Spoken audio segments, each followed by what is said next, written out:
Angelo Giuseppe Roncalli nació el 25 de noviembre de 1881 en Soto il Monte, una pequeña aldea en la región de Lombardía, al norte de Italia.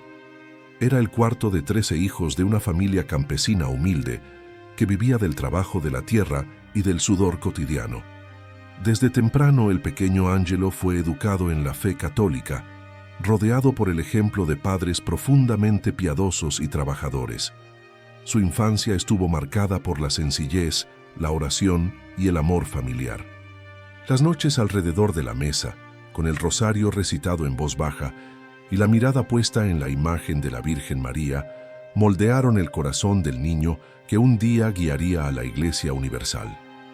El ambiente rural, silencioso y devoto, sin grandes lujos, fue la cuna donde brotó la santidad de un hombre que se convertiría en conocido como el Papa Bueno.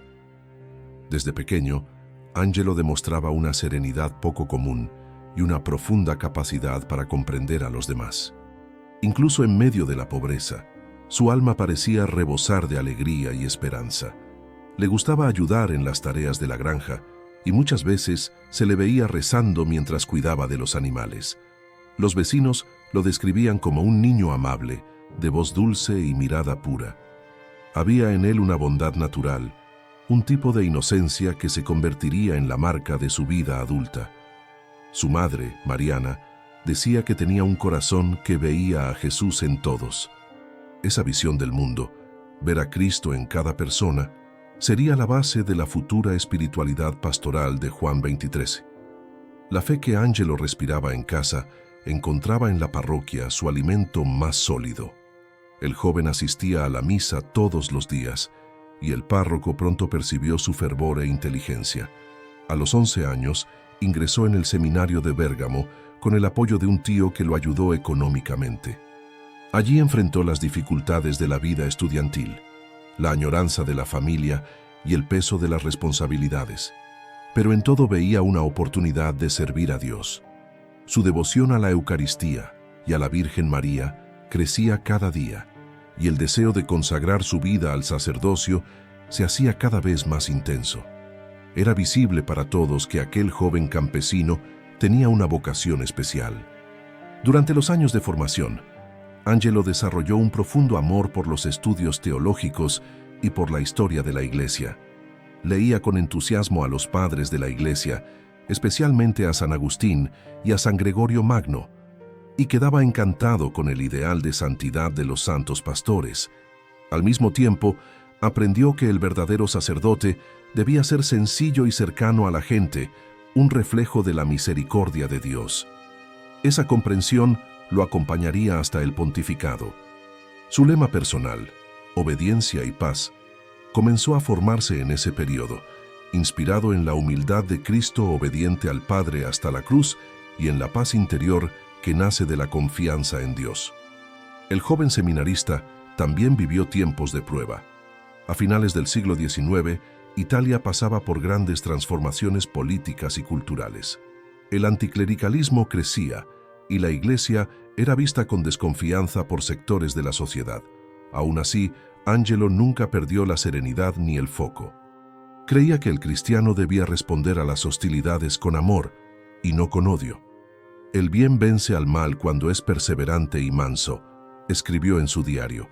Esas palabras, sencillas y llenas de sabiduría, revelan el germen de la actitud pastoral que lo convertiría en uno de los papas más amados de la historia.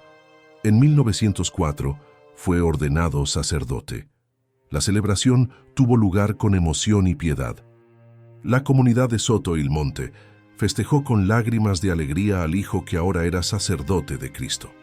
Desde entonces, el joven padre Roncalli comenzó a ejercer su ministerio con celo y ternura.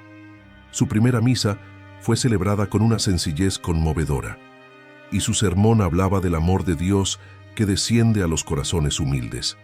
Aquel día declaró que quería ser un sacerdote según el corazón de Jesús. Esa frase, pronunciada con voz trémula y sincera, sería un programa de vida que lo acompañaría hasta el trono de Pedro. Poco después de la ordenación, Angelo fue nombrado secretario del obispo de Bérgamo, Monseñor Giacomo Radini Tedeschi.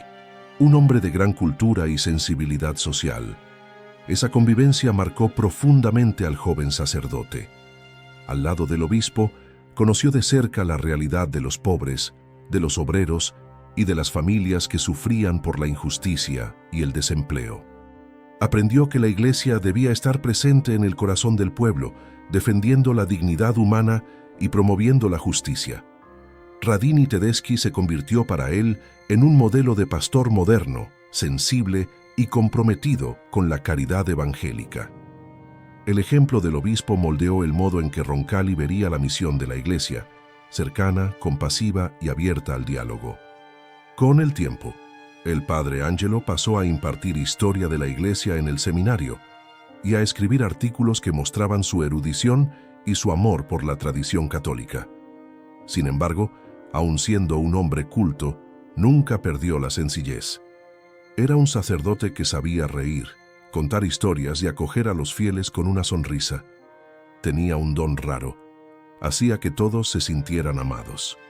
Esa capacidad de unir sabiduría y dulzura lo convertiría años más tarde en el símbolo de una iglesia más humana, sin perder la fidelidad a la doctrina. Su espiritualidad no estaba hecha de rigidez, sino de ternura. Y esa ternura transformaba los corazones. Durante la Primera Guerra Mundial, el padre Roncalli fue llamado a servir como capellán militar. En medio de los horrores del frente, consolaba a los heridos, confesaba a los soldados y llevaba la comunión a los moribundos. La guerra, con todo su sufrimiento, profundizó en él la conciencia de la fragilidad humana y el amor a la paz. Vio a hombres de distintas naciones morir lado a lado y comprendió que todos eran hijos de Dios. La experiencia de ver el dolor tan de cerca lo marcaría para siempre, reforzando su deseo de construir puentes y no muros, de curar heridas y no ampliarlas. Cuando terminó la guerra, Roncalli volvió a su diócesis con una visión aún más amplia del mundo y de la misión de la Iglesia. Se convirtió en director espiritual, confesor, predicador y consejero de muchos. Era buscado por personas de todas las clases sociales, que veían en él no solo a un sacerdote, sino a un verdadero padre. Su modo de aconsejar era siempre positivo. Nunca condenaba, sino que invitaba a la conversión con palabras de bondad. En sus escritos insistía en que la misericordia es la flor más bella del Evangelio. Esta convicción lo acompañaría hasta el papado, cuando proclamaría el amor de Dios como el centro del mensaje cristiano. En los años siguientes, Angelo Roncalli fue llamado a Roma, donde su vida tomaría nuevos rumbos. Allí comenzó a servir a la Iglesia en misiones diplomáticas y cargos de responsabilidad. Su inteligencia práctica, unida a la mansedumbre de espíritu, lo convertía en un mediador ideal. Era un hombre que unía firmeza doctrinal y delicadeza pastoral, una combinación rara. Pero incluso en medio de las complejidades de la vida eclesiástica, nunca se olvidó de sus raíces. Seguía siendo el sacerdote del campo, que prefería el olor de la tierra al lujo de los palacios. Esa fidelidad al propio origen fue, sin duda, una de las fuentes de su santidad. Con el término de la Primera Guerra Mundial, el padre Angelo Roncalli regresó a Bérgamo profundamente transformado por la experiencia del sufrimiento humano. Su alma, antes serena y contemplativa, se había vuelto aún más sensible a los dolores del prójimo. El joven sacerdote comprendía ahora, con mayor claridad, que la Iglesia necesitaba ser presencia viva de esperanza en un mundo marcado por cicatrices profundas. Las ruinas físicas y espirituales dejadas por la guerra exigían reconstrucción, y él se entregó a esa misión con amor y dedicación. Continuó sirviendo en la diócesis, predicando retiros y formando nuevos sacerdotes, siempre con el mismo entusiasmo pastoral que había conquistado tantos corazones. Su voz mansa pero firme inspiraba confianza y fe en tiempos de incertidumbre. Su competencia y santidad llamaron pronto la atención de Roma. En 1921, el Papa Benedicto XV lo nombró para una misión especial: organizar la obra de la propagación de la fe en Italia. Esta función exigía viajes, encuentros y una visión amplia de la realidad eclesial. El padre Roncalli se sumergió en esta nueva etapa con humildad y coraje, buscando siempre llevar el Evangelio a todos los rincones, pero sobre todo renovar el ardor misionero en los corazones sacerdotales. Era un hombre que no veía fronteras, veía almas que debían ser amadas. La experiencia lo acercó aún más a la dimensión universal de la Iglesia y lo preparó sin que él lo supiera para las grandes responsabilidades que vendrían. Su talento como diplomático nato fue notado por el Papa Pío XI, quien lo nombró visitador apostólico en Bulgaria en 1925, un cargo que exigía sabiduría, paciencia y fe inquebrantable. Fue un gran desafío. Bulgaria, en aquella época, era un país de mayoría ortodoxa, con una minoría católica pequeña y dispersa. Muchos consideraban la misión casi imposible, pero Roncalli no veía barreras. Partió con alegría, llevando consigo solo su cruz pectoral, su breviario y una sonrisa serena. Al llegar, impresionó a todos por su sencillez y su capacidad de diálogo. Pronto se ganó el respeto de los ortodoxos y de los gobernantes, que veían en él no a un político disfrazado, sino a un hombre de Dios sincero y bondadoso. Durante casi una década, Monseñor Roncalli vivió entre el pueblo búlgaro, aprendiendo su lengua, sus costumbres y su sufrimiento. Visitaba las aldeas más remotas, celebraba misas en capillas improvisadas y jamás escatimaba esfuerzos para consolar a pobres y enfermos. Ganó el cariño de la población, que comenzó a llamarlo el sacerdote que sonríe. Él creía firmemente que la sonrisa era una forma de evangelizar, un reflejo de la caridad divina. Incluso en medio de las dificultades políticas y de la inestabilidad de la región, jamás perdió la serenidad. En sus diarios escribía que el secreto de la paz está en mirar a cada persona como si fuera Cristo disfrazado. Estas palabras resumen el espíritu con el que vivió toda su misión diplomática. En 1935 fue trasladado a Turquía y Grecia como delegado apostólico. Una vez más, enfrentó una realidad desafiante. En Turquía, país musulmán y oficialmente laico, la presencia de la Iglesia era mínima y vigilada de cerca por las autoridades. Aún así, Monseñor Roncalli se granjeó respeto y amistad allí donde iba. Su don de comunicación, unido a la humildad sincera, abría puertas que antes parecían cerradas, dialogaba con líderes de todas las religiones y procuraba siempre destacar lo que unía, no lo que dividía. Durante este periodo, cultivó una profunda estima por el pueblo turco y por sus tradiciones, viendo en cada cultura una chispa de la bondad divina. Fue también en ese tiempo cuando el mundo se sumergió en la Segunda Guerra Mundial. Como representante del Papa en la región, Roncalli desempeñó un papel heroico y silencioso en la salvación de miles de vidas. Utilizando los canales diplomáticos de la Santa Sede, ayudó a judíos a escapar de las persecuciones nazis, proporcionando documentos falsos y rutas seguras de huida. Nunca buscó reconocimiento por ello. Veía su acción solo como el cumplimiento del deber cristiano de amar al prójimo. Muchos de los que sobrevivieron gracias a su ayuda jamás olvidaron su compasión. Décadas más tarde, testimonios de judíos salvados por él revelarían la grandeza de su alma, que prefería actuar discretamente, sin publicidad, confiando en que Dios veía todo. La guerra trajo un sufrimiento incalculable, pero también mostró al futuro Papa el valor del diálogo y la reconciliación. Roncalli creía que los pueblos necesitaban reencontrar el camino de la fraternidad y que la Iglesia tenía el deber de ser mediadora de paz. Esa convicción moldeó su visión pastoral y lo preparó para los desafíos futuros. Él no veía enemigos, veía hermanos heridos. En sus escritos afirmaba que el verdadero cristiano no odia, sino que sufre con los que se pierden. Esta compasión sin fronteras sería una de las marcas más bellas de su pontificado. En 1944, después del fin de la guerra, fue nombrado nuncio apostólico en Francia, una de las misiones más delicadas de la diplomacia vaticana. El país, devastado por el conflicto y dividido políticamente, Exigía un representante que supiera unir y curar heridas. Roncalli asumió el cargo con la misma disposición serena de siempre. En medio de las tensiones entre el gobierno francés y la Iglesia, actuó con prudencia y caridad, reconduciendo obispos apartados, mediando conflictos y restaurando la confianza en las relaciones diplomáticas. Su presencia irradiaba paz. Los franceses veían en él a un pastor y no a un burócrata. Durante sus años en Francia, también estrechó lazos con el mundo intelectual y espiritual europeo. Participaba en conferencias, escribía cartas y mantenía contacto con teólogos y laicos que buscaban la renovación de la fe en medio de las ruinas de la modernidad. Siempre discreto, nunca se presentaba como reformador, pero su apertura y serenidad influyeron en toda una generación de pensadores cristianos.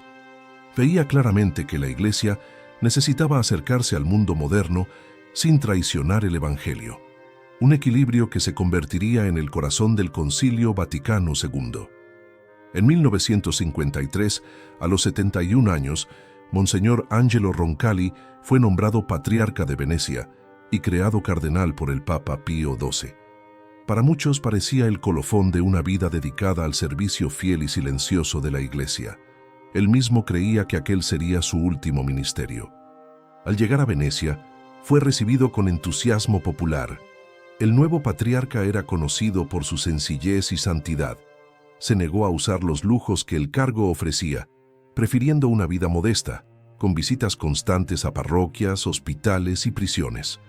Decía que el verdadero pastor debía tener olor a oveja, expresión que él vivió mucho antes de hacerse célebre. Como patriarca, se convirtió en un ejemplo de obispo pastoral. Se le veía caminar por las calles, saludar a pescadores, conversar con niños y bendecir familias. Sus homilías eran sencillas y conmovedoras, llenas de esperanza. Hablaba de misericordia, de la alegría de pertenecer a la Iglesia y de la necesidad de reavivar el amor a Cristo. Muchos fieles lloraban al escucharlo, pues sentían que sus palabras venían de un corazón verdaderamente unido a Dios. Nadie podría imaginar que aquel viejo cardenal, ya de edad avanzada, sería llamado pronto a la misión más alta de la Iglesia, guiar al pueblo de Dios como sucesor de San Pedro. En octubre de 1958, la muerte del Papa Pío XII dejó el trono de Pedro vacío y al mundo católico sumido en la expectativa. El pontífice fallecido había sido una figura señera durante tiempos difíciles: la Segunda Guerra Mundial, la reconstrucción de Europa, el avance del comunismo y las tensiones de la posguerra. El cónclave que se reunía aquel mes en Roma tenía ante sí una tarea inmensa: elegir a un pastor capaz de conducir a la Iglesia en medio de un mundo en rápida transformación. Muchos creían que los cardenales elegirían a alguien joven, enérgico y con larga perspectiva de gobierno. Nadie, absolutamente nadie, imaginaba que el elegido sería el anciano cardenal de Venecia, Angelo Giuseppe Roncalli, entonces con 76 años. La presencia de Roncalli en el cónclave llamaba la atención por la serenidad. Mientras otros cardenales se mostraban aprensivos, él mantenía su habitual sonrisa calma y confiaba todo a la providencia divina. En su diario espiritual escribió que no tenía otra ambición sino hacer la voluntad de Dios donde quiera que Él me coloque. Era un hombre sin vanidades, profundamente consciente de su pequeñez. Durante las votaciones, su nombre comenzó a surgir de manera inesperada. Muchos cardenales, admirados por su sabiduría, humildad y experiencia diplomática, lo veían como un candidato de transición, alguien que gobernaría la Iglesia por poco tiempo, preparando el camino para un futuro pontificado más largo. Pocos sabían que aquel Papa de transición marcaría para siempre la historia de la Iglesia. El 28 de octubre de 1958, tras 11 escrutinios, el humo blanco se elevó sobre la Capilla Sixtina. La multitud reunida en la plaza de San Pedro estalló en aplausos. El nuevo Papa eligió el nombre de Juan XXIII, un nombre que evocaba sencillez, tradición y paternidad espiritual. Al ser anunciado al pueblo, los fieles vieron surgir en el balcón un rostro sereno y sonriente. La figura robusta del nuevo Papa, con una mirada bondadosa y paternal, conquistó de inmediato los corazones. Aquella sonrisa, tan humana, tan cercana, hizo que el pueblo dijera: «Tenemos un Papa bueno».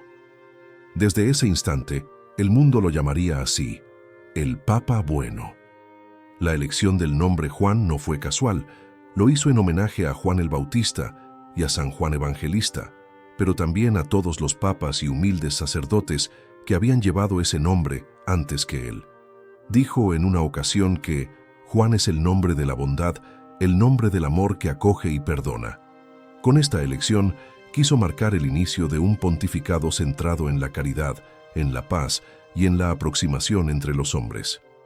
Su primera bendición, Urbi et Orbi, fue un gesto histórico. En vez de seguir el protocolo rígido, habló con espontaneidad y ternura, como un padre que se dirige a sus hijos.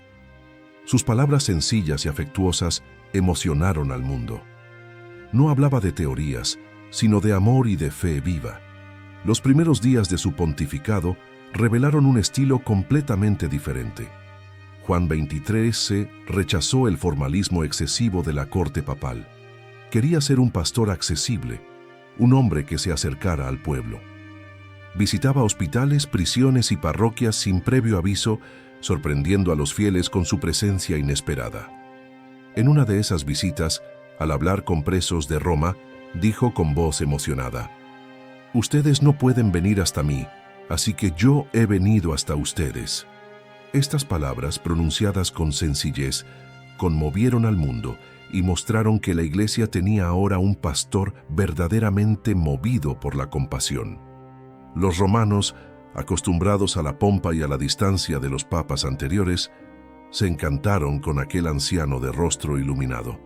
Los niños corrían tras el Papa Sonrisa, las madres pedían bendiciones para sus hijos y hasta los no católicos reconocían en él una figura de luz.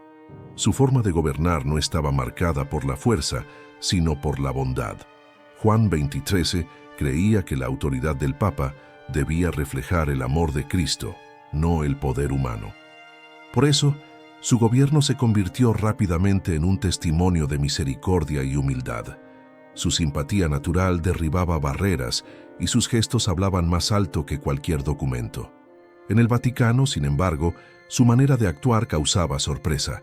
Algunos prelados pensaban que sería un pontífice provisional, sin grandes iniciativas, pero Juan XXIII pronto mostró que, bajo aquel semblante afable, había un espíritu firme y visionario. No era un hombre de rupturas, sino de renovación interior. Veía que la Iglesia necesitaba abrir las ventanas al mundo, no para diluirse en él, sino para que el aire fresco del Espíritu Santo volviera a circular. Observaba con atención los cambios de la sociedad y percibía que muchos fieles se alejaban no por rechazar la fe, sino por sentir que la Iglesia estaba distante de la vida real. Su corazón de pastor lo impulsaba a actuar. Durante las audiencias y encuentros, Juan XXIII mostraba una memoria prodigiosa y una capacidad extraordinaria de escuchar. Era común que recordara el nombre de un niño o de una persona a la que había conocido años antes. Su mirada acogedora hacía que todos se sintieran importantes. Cuando un periodista le preguntó cómo conseguía manejar tantos problemas de la Iglesia sin perder la calma, el Papa respondió sonriendo: «Es fácil. Me voy a la cama y le digo a Jesús: Señor, es tu Iglesia, cuida de ella, y después duermo tranquilo». Esta respuesta, llena de fe y sencillez, mostraba la profundidad de su confianza en Dios. Su pontificado fue una primavera de esperanza. Las multitudes volvieron a la plaza de San Pedro, no solo para ver al Papa, sino para sentir la presencia de un hombre santo. Juan XXIII se convirtió en símbolo de una iglesia cercana, maternal y misericordiosa.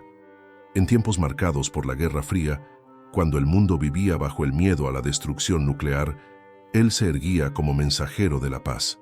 Recibía a líderes de todas las naciones, enviaba mensajes de reconciliación y exhortaba a los cristianos a rezar unos por otros. Su diplomacia estaba hecha de ternura y verdad. En lugar de amenazas, ofrecía oraciones. En lugar de divisiones, buscaba puentes. La humildad del Papa Bueno era tan auténtica que impresionaba incluso a quienes no compartían su fe. En una ocasión, al recibir una delegación protestante, afirmó con dulzura: «Lo que nos une es mucho más fuerte que aquello que nos separa». Estas palabras sencillas expresaban su deseo de acercamiento entre los cristianos, un tema que cobraría fuerza en los años siguientes. No buscaba el ecumenismo como moda, sino como exigencia del Evangelio. Veía a la humanidad no como campos opuestos, sino como una familia herida que necesitaba reencontrar el amor del Padre. Su bondad se convertía en el camino más eficaz de evangelización. Juan 20:13 era, al mismo tiempo, profundamente tradicional y profundamente nuevo. Amaba las liturgias antiguas, la piedad popular y las costumbres sencillas de la fe, pero tenía una visión moderna de la misión de la Iglesia. Sabía que fidelidad no significaba inmovilismo. Decía con frecuencia que la Iglesia no envejece, se renueva en el espíritu.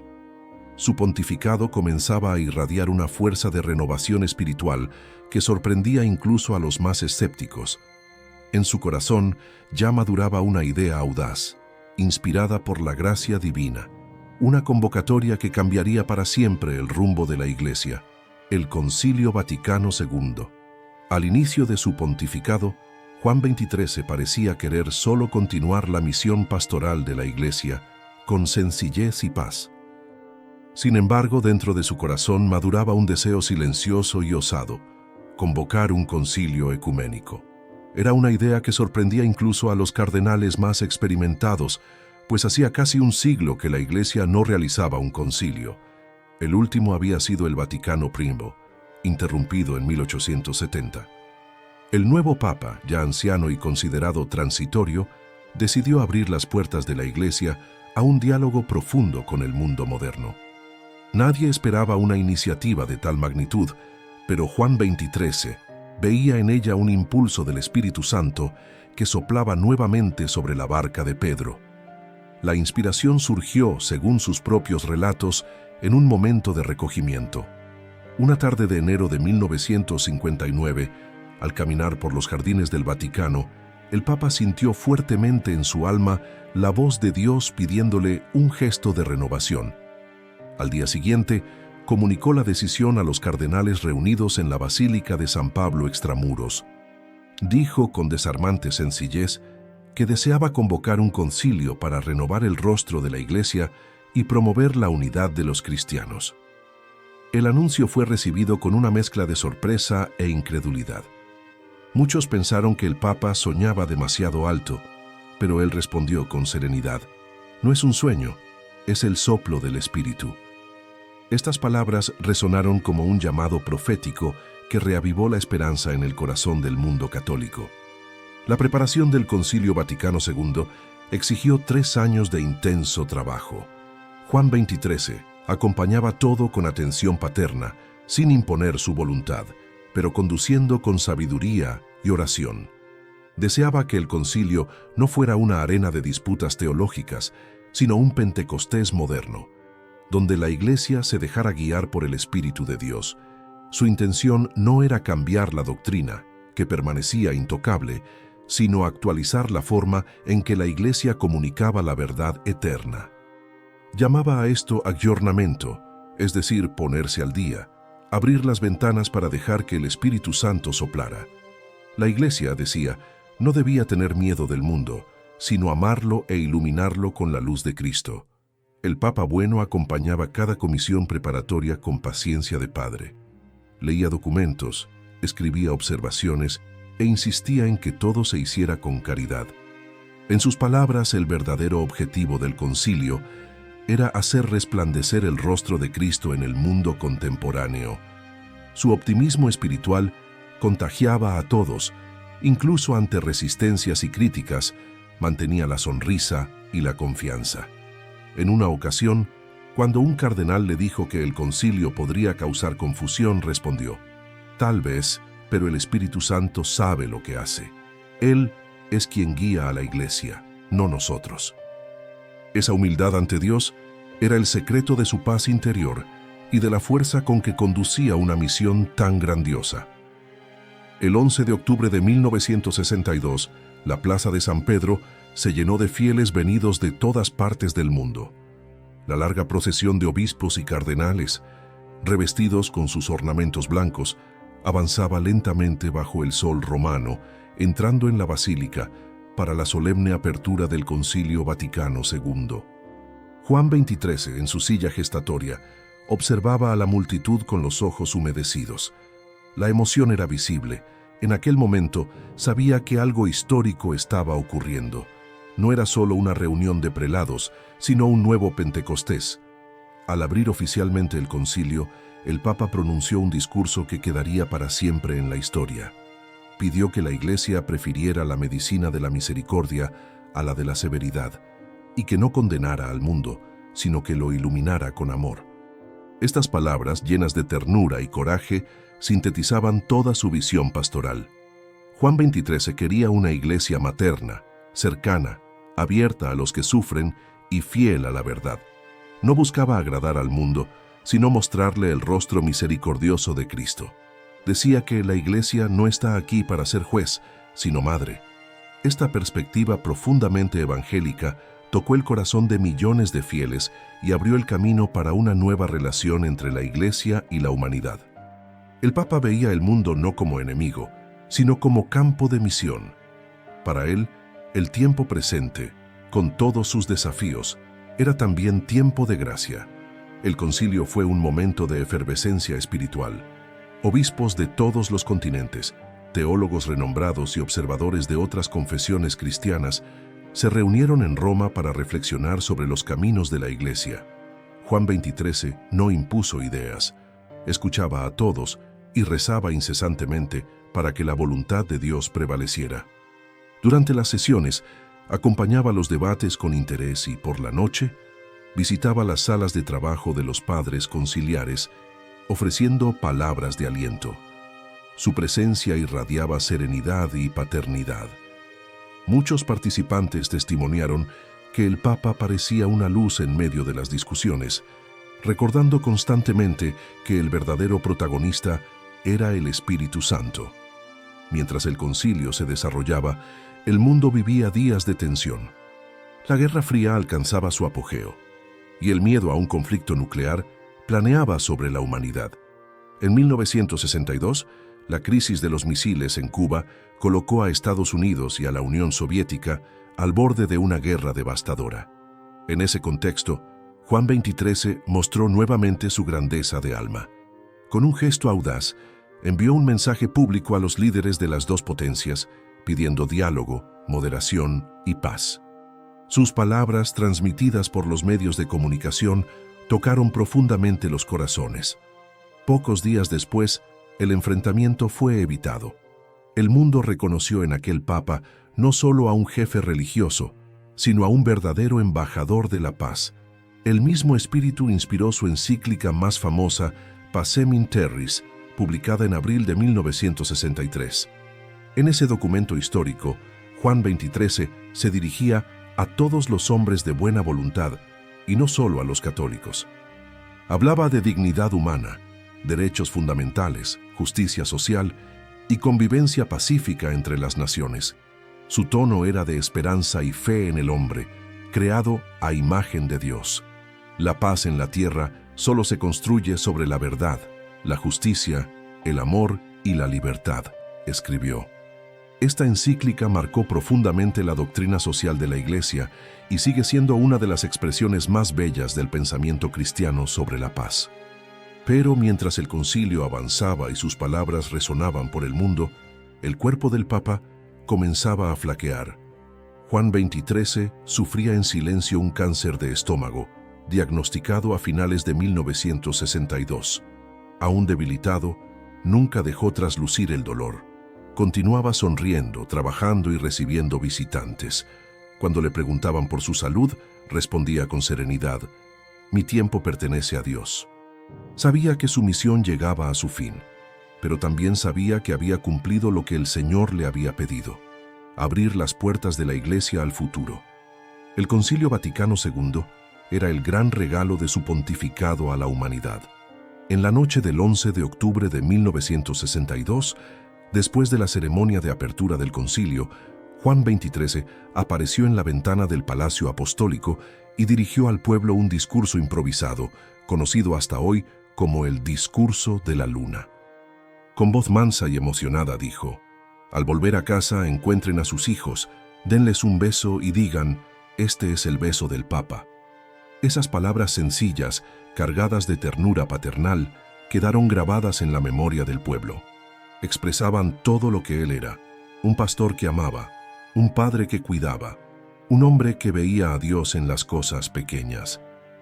El Concilio Vaticano II, iniciado por Juan XXIII, continuaría después de su muerte y transformaría profundamente la vida de la Iglesia. Sin embargo, el mérito de su convocatoria y de su espíritu permanecería eternamente ligado al Papa Bueno. Él no vio el concilio concluido, pero dejó como herencia la certeza de que el Espíritu Santo conducía a la Iglesia por nuevos caminos. Su valentía, humildad y amor por la humanidad marcaron el siglo XX y lo convirtieron en uno de los papas más amados de todos los tiempos. El año 1963 amaneció sereno en Roma, pero dentro de los muros del Vaticano la salud del Papa Juan XXIII comenzaba a preocupar a sus médicos y colaboradores más cercanos. El Papa Bueno, que tanto irradiaba alegría y vigor espiritual, estaba visiblemente más débil. Los signos de la enfermedad que lo acompañaba desde finales de 1962 se hicieron más evidentes. Un cáncer de estómago, descubierto tardíamente, comenzaba a corroer el cuerpo de aquel hombre que tanto amaba la vida. A pesar del dolor y el cansancio, él no se quejaba. Continuaba trabajando, recibiendo visitas y rezando largas horas ante el Santísimo Sacramento. Para él, el sufrimiento no era una carga, sino una oportunidad de unión más íntima con Cristo crucificado. Su habitación en el Vaticano se convirtió poco a poco en un santuario silencioso. Médicos, secretarios y religiosos que lo acompañaban testimoniaron la serenidad sobrenatural con que afrontaba la enfermedad. Nunca perdió la sonrisa ni la ternura que lo caracterizaban. Cuando uno de sus colaboradores le dijo, con tristeza, que el mundo entero rezaba por su curación, Juan XXIII respondió con desarmante sencillez: «No recen para que me quede más tiempo, sino para que cumpla la voluntad de Dios hasta el final». Era un hombre que sabía vivir y sabía morir, porque todo lo hacía con amor. Su lema episcopal, obediencia y paz, resumía perfectamente la entrega con la que ofrecía los últimos meses de su vida. Aún debilitado, el Papa insistía en seguir trabajando. Recibía a cardenales, embajadores, sacerdotes e incluso niños. Cada encuentro parecía una despedida llena de bendiciones. A todos les dejaba una palabra de fe y esperanza.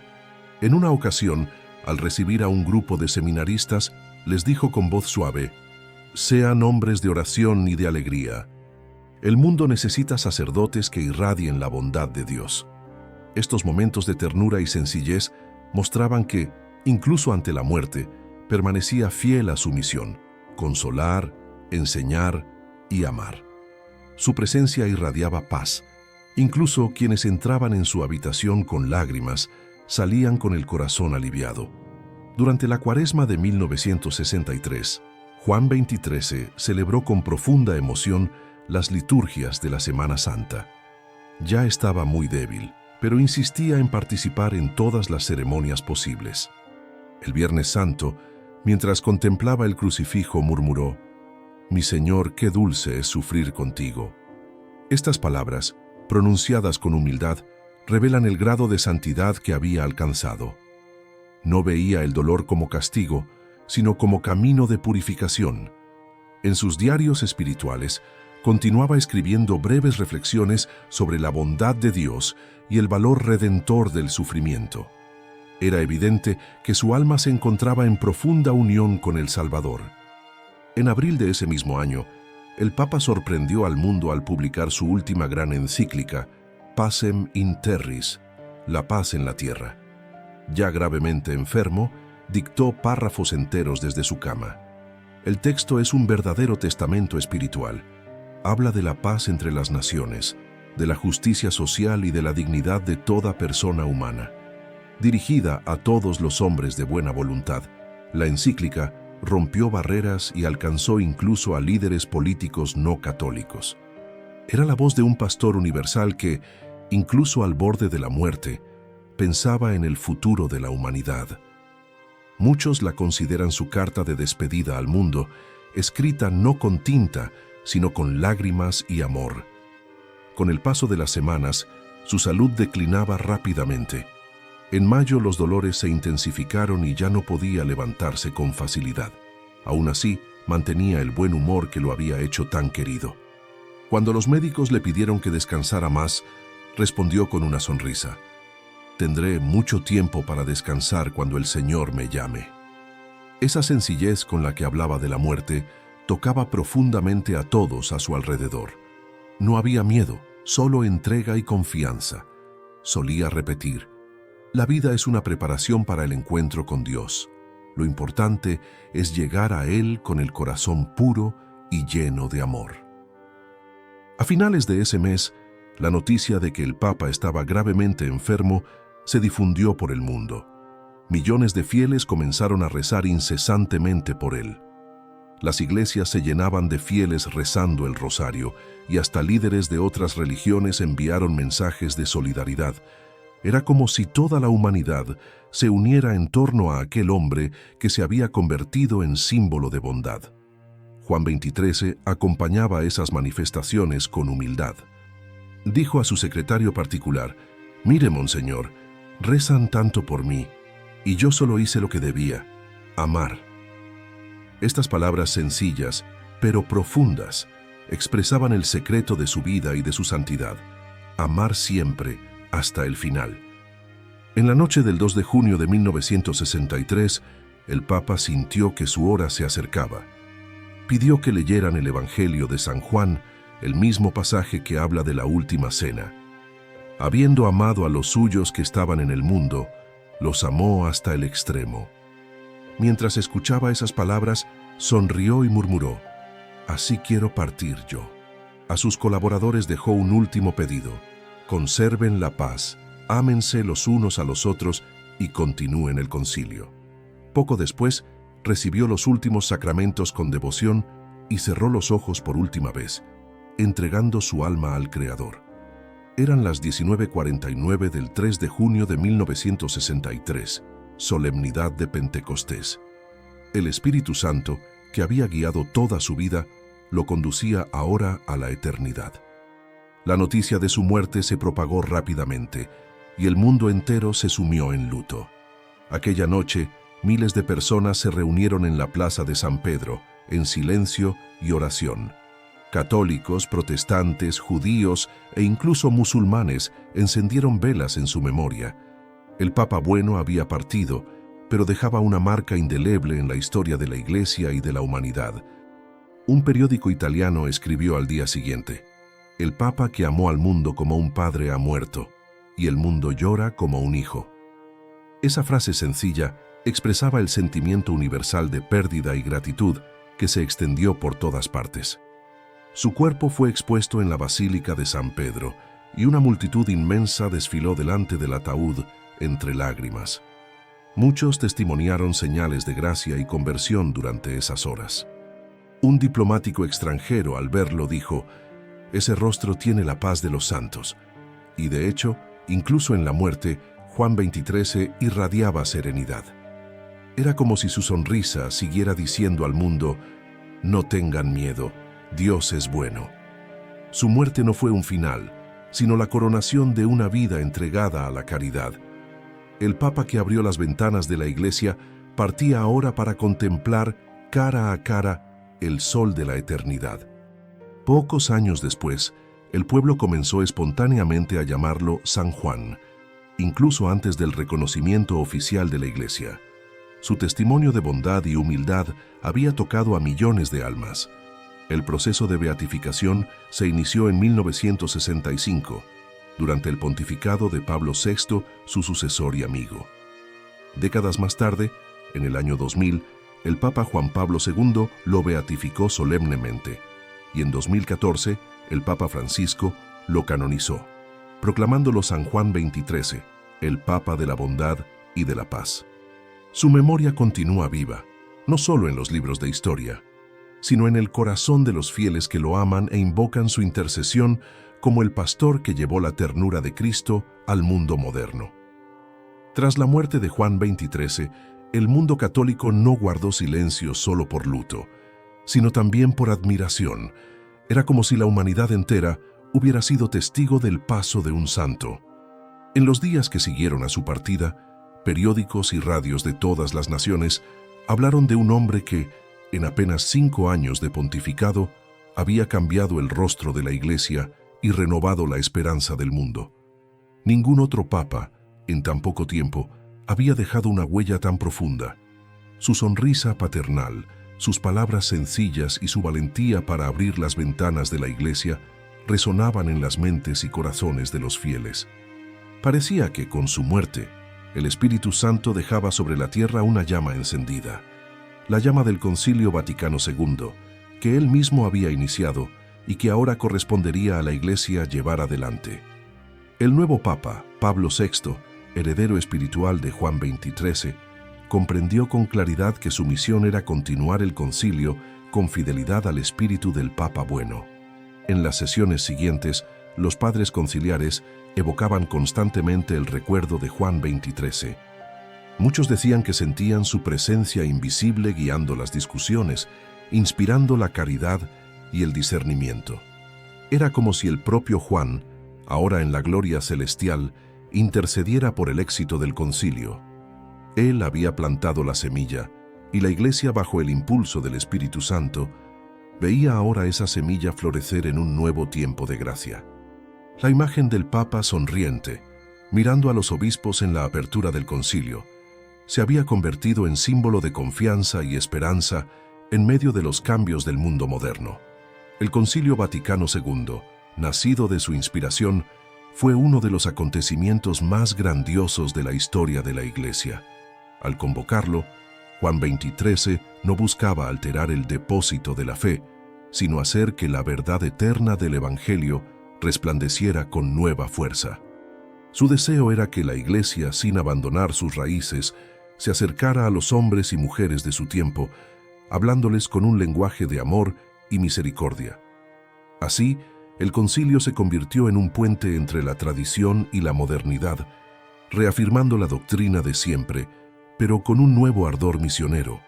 Juan XXIII comprendía que la verdad no teme al tiempo, solo necesita ser presentada con el perfume de la caridad para que los corazones la reciban. Entre las innumerables contribuciones del concilio, destacan temas que el propio Papa había preparado en sus intenciones: la centralidad de la palabra de Dios, la participación de los laicos en la vida de la Iglesia, la renovación de la liturgia, la importancia del diálogo ecuménico y el compromiso con la paz y la justicia. Todos esos frutos llevan la marca espiritual de Juan XXIII. Deseaba una Iglesia más humana, sin perder la santidad, más cercana sin perder la autoridad, más misericordiosa sin perder la verdad. Decía que la Iglesia debía mirar al mundo con los ojos de una madre, no con los de un juez. Esta visión profundamente evangélica inspiró los documentos conciliares y moldeó el camino de la Iglesia en el siglo XX y más allá. Pero el verdadero legado de Juan XXIII no está solo en las páginas de los documentos conciliares, sino en el modo en que encarnó el Evangelio en su vida. Su santidad consistía en unir lo sublime y lo sencillo, lo teológico y lo cotidiano, lo sagrado y lo humano. Fue un papa que hablaba a los grandes líderes con sabiduría y a los niños con ternura. Su bondad no era una estrategia, sino una virtud profundamente arraigada en su alma sacerdotal. Mostraba que la fuerza de la Iglesia no está en el poder político, sino en la santidad de sus pastores. Su caridad pastoral, visible en cada gesto, palabra y sonrisa, se convirtió en un faro para todos los que sirven a Dios en el silencio y la fidelidad. El modo en que Juan XXIII ejerció el poder petrino también se convirtió en un ejemplo imborrable. No se veía a sí mismo como un monarca, sino como un siervo. Se llamaba a sí mismo siervo de los siervos de Dios, no solo por tradición, sino por convicción. En una de sus anotaciones espirituales escribió: «El Papa debe ser un espejo de la bondad del Señor.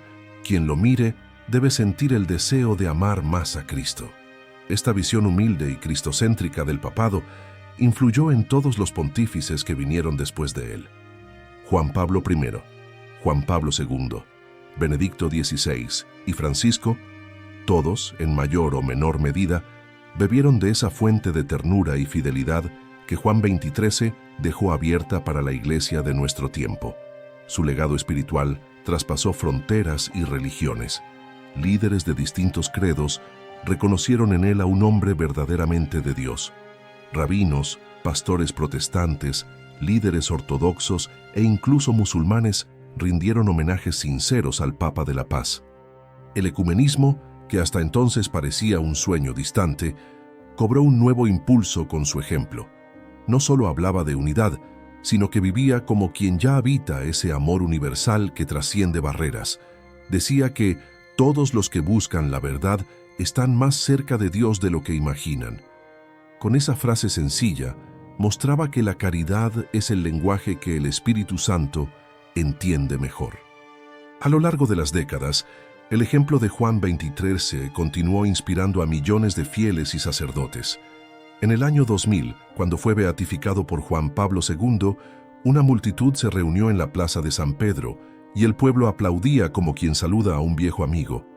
En el altar, su rostro sonriente reaparecía como un recordatorio de que la santidad está al alcance de todos los que viven con amor. Cuando fue canonizado en 2014 por el Papa Francisco, junto a Juan Pablo II, la Iglesia quiso reconocer de modo solemne lo que el pueblo ya sabía. Juan XXIII era un santo, un verdadero reflejo de la bondad divina. La Iglesia lo propuso al mundo como modelo de pastor, de hombre de paz y de padre espiritual de la humanidad. El Concilio Vaticano II, fruto de su obediencia a la voz del Espíritu, permanece hasta hoy como testimonio vivo de su visión profética. Él no tuvo tiempo de ver sus frutos madurar, pero su semilla sigue germinando. Cada gesto de diálogo, cada acto de misericordia, cada apertura de la Iglesia a los pobres y al mundo, lleva la marca de aquel campesino lombardo que creyó en el amor de Dios por encima de todo. Juan XXIII enseñó que la santidad no está en grandes hazañas, sino en hacer las cosas sencillas con amor sobrenatural. Su vida fue una parábola viva de lo que Cristo enseñó. Bienaventurados los mansos, porque ellos heredarán la tierra. Hoy, más de medio siglo después de su muerte, el nombre de Juan XXIII sigue pronunciándose con ternura. Se le recuerda no solo como el Papa que convocó el concilio, sino como el hombre que devolvió la sonrisa al mundo. Su bondad atravesó generaciones y mostró que la verdadera reforma de la Iglesia empieza por el corazón. En tiempos de confusión y divisiones, su mensaje suena más actual que nunca.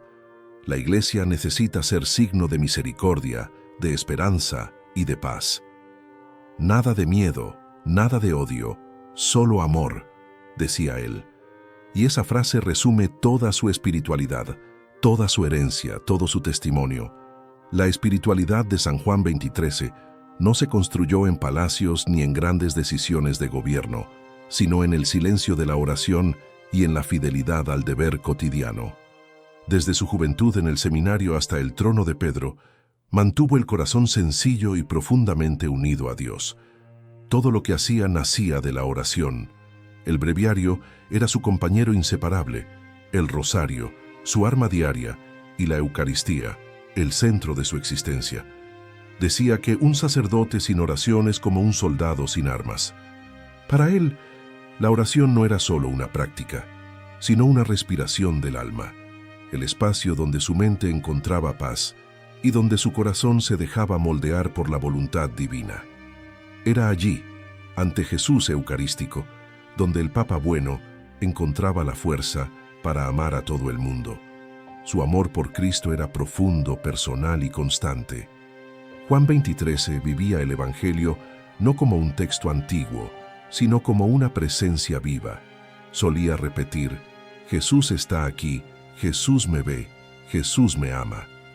Esta conciencia de la presencia de Cristo daba sentido a todos sus gestos, desde las grandes decisiones hasta las pequeñas acciones. Cuando alguien le preguntaba cómo conseguía mantenerse siempre tan sereno ante las dificultades, respondía sonriendo: miro a Jesús y dejo que Él me mire. Esa relación de intimidad con el Señor era el secreto de su paz.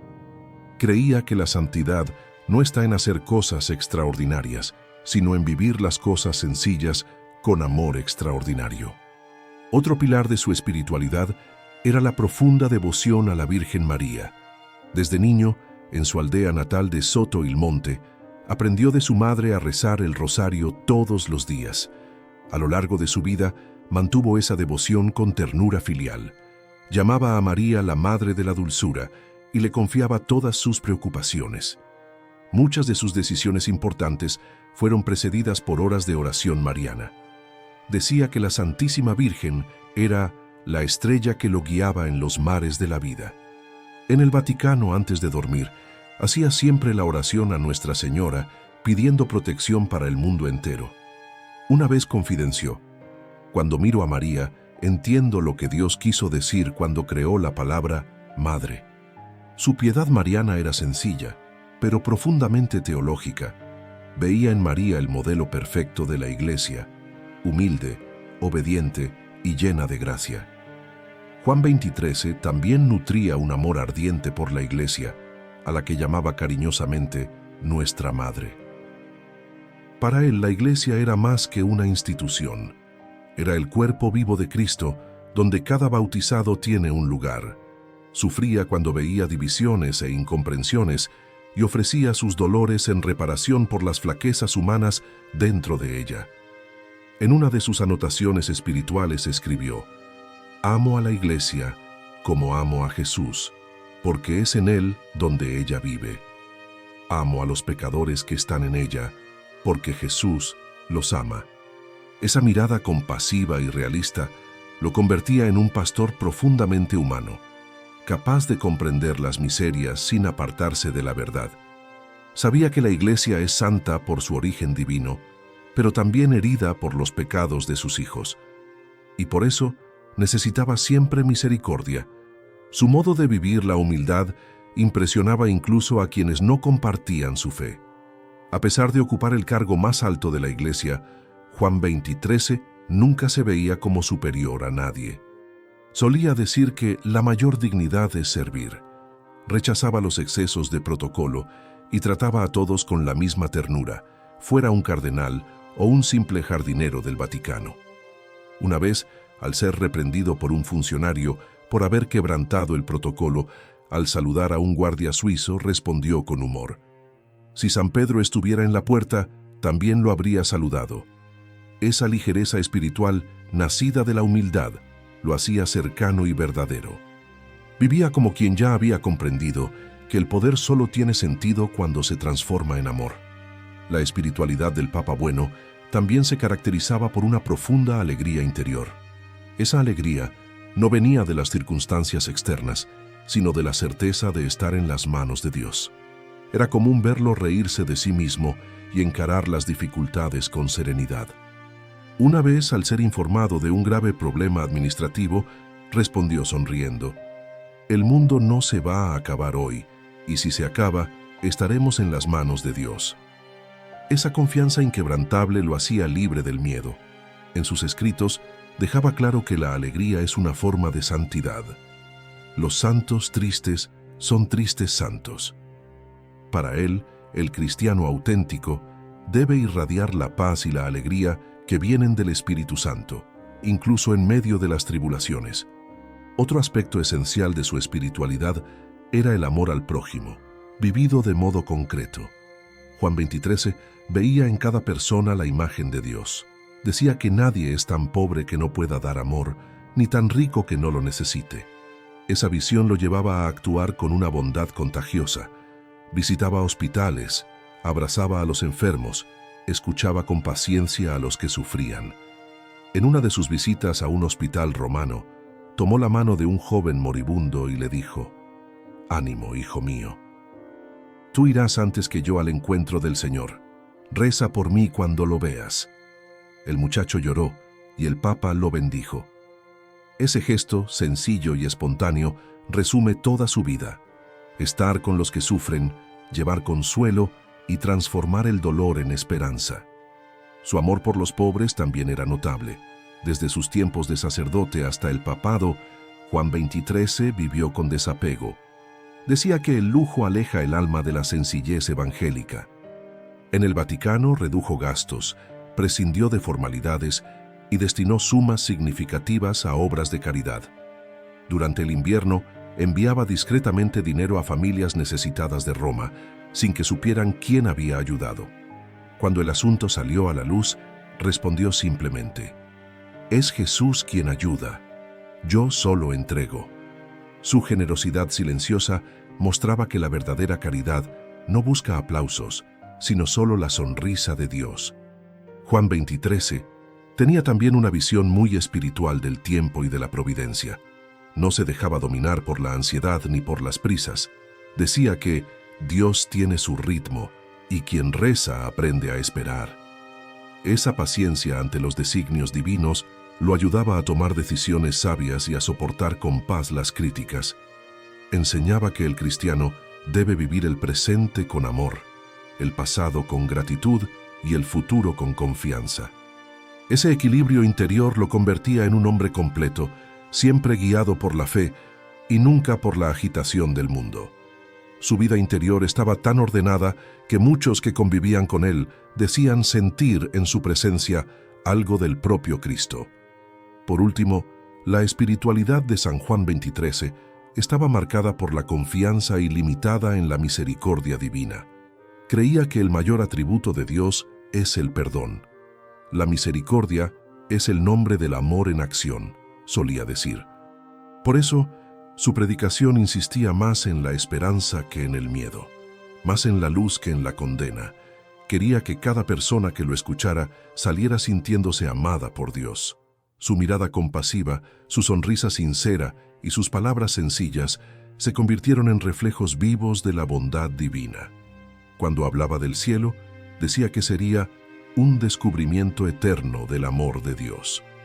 Y fue con ese amor que vivió, gobernó y partió, dejando a la Iglesia un ejemplo de santidad serena y accesible. Más de 60 años después de su muerte, San Juan XXIII sigue siendo una de las figuras más luminosas de la historia de la Iglesia. Su rostro sonriente, sus palabras llenas de paz y su humildad lo transformaron en un símbolo de paternidad espiritual para toda la humanidad. El tiempo no ha borrado su memoria, porque el amor verdadero no envejece. Cada gesto, cada enseñanza y cada oración del Papa Bueno sigue resonando como un llamado a la confianza en Dios y a la renovación interior. Fue el hombre que mostró al mundo que la santidad no es privilegio de pocos, sino un camino accesible a todos los que viven el Evangelio con alegría, sencillez y misericordia. Su vida es un recordatorio de que la bondad es la forma más profunda de sabiduría. San Juan XXIII vivió en un siglo marcado por guerras, ideologías y divisiones, pero respondió a todo ello con una fuerza desarmada, la fuerza del amor. Mientras el mundo se armaba con odio, él se armaba con el rosario. Mientras muchos hablaban de miedo, él hablaba de paz. Su actitud ante las crisis del siglo XX fue profética. Creía que la Iglesia debía ser un faro en medio de las tinieblas, una madre que acoge, orienta y cura. No combatía el error con violencia, sino con la verdad dicha con ternura.